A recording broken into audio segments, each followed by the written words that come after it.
سيارة المكتب الوطني للسلامة الصحية للمنتجات الغذائية تصل إحدى المزارع نواحي الخميسات.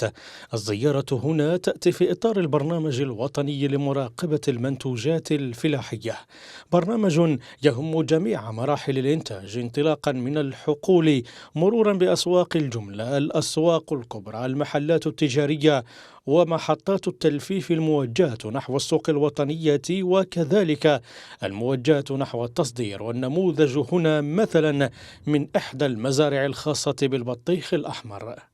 كناخذ عينات كما قلت لك من جميع المراحل ديال الانتاج، وكيتم توجيه العينات للمختبرات الرسميه اللي كاينه في المغرب، وعلى حسب النتيجه المحصل عليها فالمكتب الوطني الا كانت النتيجه سلبيه فهو كيوجه المحضر للمحاكم وكترتب عليه الجزاءات القانونيه والاجراءات القانونيه، وإلا كان سليم فالمكتب الوطني كيسمح بتسويق المنتوج في ظروف عاديه.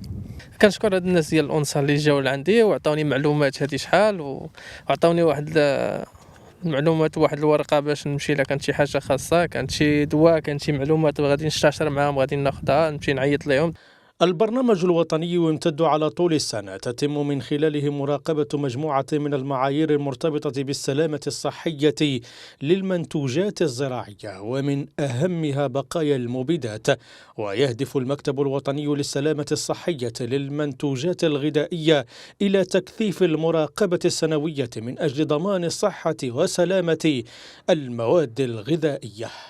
فيما يخص هذه السنة 2023 البرنامج الوطني ديال المكتب الوطني للسلامة الصحية والمنتوجات الغذائية اللي حنا كنشتغلوا عليه بادين فيه هو كيشمل 8000 عينة ديال الخضر والفواكه والمسلمات اللي كنبعثوها للمختبر باش نبثوا في المطابقة ديالها من حيث بقايا المبيدات والملوثات. حاليا في هذه المرحلة هذه حنا كنقوموا على الصعيد الوطني بتكثيف المراقبة ديال بقايا المبيدات والملوثات في الدلاح. هذه المراقبة إذن هي مرحلة روتينية ودقيقة في نفس الوقت.